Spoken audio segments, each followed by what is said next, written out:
Hello guys, রাতের বেলা Uber পাঠাও চালিয়ে কত টাকা ইনকাম করলাম এবং বাংলাদেশের বর্তমান গ্যাস পরিস্থিতি, সিএনজি সংকটের কি করুণ দশা, তা নিয়ে থাকছে আজকের ভিডিওতে। প্রথম টিপ, বের হয়েই ধামরাই বাস স্ট্যান্ড, ভাড়া 1350 টাকা, ডিসকাউন্ট এবং পাঠাওয়ের বকেয়া কেটে ক্যাশ পেয়েছি 1140 টাকা। তারপরে গ্যাস শেষ, গ্যাসের জন্য নবীনগর পাম্প, ধামরাই পাম্প সব জায়গায় পারাপারি করে খালি চলে আসলাম সাভারে। সাভারে অনেক পারাপারি হারাহারি করে ভিআইপি সিরিয়ালও অনেক গাড়ি ছিল। যাই হোক, পরিচিত ফেস, অনেকেই চিনে, তো উল্টা ঢুকার পরেও অনেকে কিছু বলে নাই। সেখান থেকে গ্যাস নিলাম 250 টাকার, 50 টাকা এক্সট্রা দেওয়া লাগছে। তারপরে খালি ট্রেনে চলে আসলাম গাবতলির দিকে, কেননা গ্যাসটা একটু ফুল নিতে চাচ্ছিলাম। হানিফ পাম্পে দাঁড়াইলাম, হানিফ পাম্পের অবস্থা বেহাল। লালন পাম্পে দাঁড়াইছি, বন্ধ। Ulail pump pressure 30। তো এভাবে করতে করতে চলে আসলাম গাবতলিতে। গাবতলি আসার পরে দেখি গাবতলি ড্যান্সো নাবানার সিরিয়াল গেছে মাজার রোডে আপনার সেকেন্ড কলোনি, আর ওই পাশে ডান পাশে শাহনাজ সোহাগের সিরিয়াল গেছে পুরো শ্যামলী পর্যন্ত। শ্যামলী থেকে সিরিয়াল হয়েছে Kalyanpur pump, Khalek pump, Shahnaz, SP, এই 4টা পাম্পের সিরিয়াল শ্যামলী পর্যন্ত। আর টেকনিক্যাল মোড়ের পাম্পটায় সিরিয়াল গেছে বাংলা কলেজ পার হয়ে প্রায় আনসার ক্যাম্প কাছাকাছি।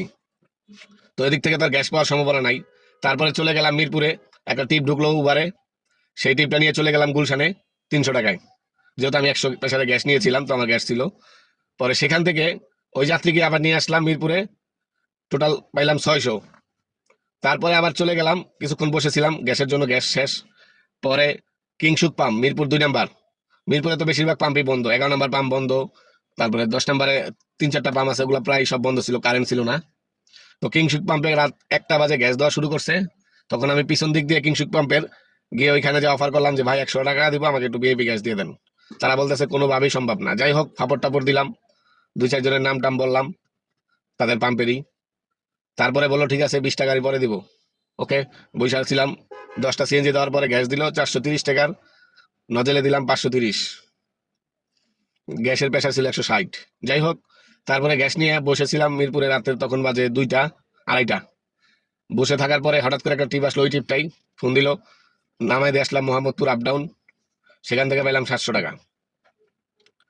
পরবর্তীতে চলে আসলাম তাদের আবার মিরপুর নামায়া গাড়ি বন্ধ করে দিলাম, টোটাল ভাড়া মারলাম 1140 পাইলাম ওদিকে ক্যাশ, আর এদিকে পাইলাম 1500। এই হচ্ছে 2500 টাকার মতো খরচ। সাভার এবং মিরপুর মিলে গ্যাসের টোটাল খরচ 800 টাকা। এর ভিতরে গ্যাস ঢুকছে 650, আর বাকি টাকা গেছে ফাও বকশিস, মানে ভিআইপি। তো যাই হোক, 2500 টাকাতে 800 টাকা গেলে থাকে কত, কমেন্টে বলে যাবেন।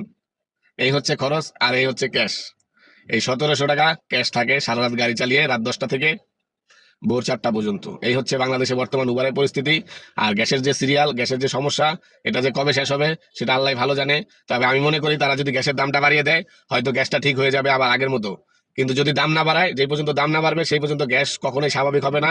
তো সবার কাছে একটাই আবদার, আপনারা গ্যাস দাম না বাড়ানো নিয়ে আন্দোলন করেন না। আপনারা যারা গ্যাস যাতে দাম না বাড়ে এটা নিয়ে আন্দোলন করেন বিধায় গ্যাসের এই সংকট। গ্যাসের দামটা যদি বেড়ে যায়, আবার তেলের মতো গ্যাসের কোনো সংকট থাকবে না। আর গ্যাসের সংকট না থাকলে গাড়ি চালাইতেও সমস্যা হবে না, কেননা 100 পয়সায় গ্যাস দিয়ে আহামরি টিপ মারা যায় না। 2-3টা টিপ মারার পরে আবার বসে থাকতে হয় 3 ঘন্টা গ্যাসের জন্য। 3 ঘন্টাও পাওয়া সম্ভব না। আমি যে সিরিয়াল দেখছি, সেই সিরিয়ালের যিনি লাস্টে আছে, ওনার গ্যাস পাইতে পাইতে মনে হয় আজকে এখনো পাইছে। এই হচ্ছে বর্তমান পরিস্থিতি গ্যাসের। তো গাইস, সবাই ভালো থাকবেন, সুস্থ থাকবেন। ভিডিওটা যদি ভালো লেগে থাকে অবশ্যই ফলো করে সাথে থাকুন প্রতিদিনের আর্নিং ভিডিও দেখার জন্য। ধন্যবাদ সবাইকে। আসসালামু আলাইকুম।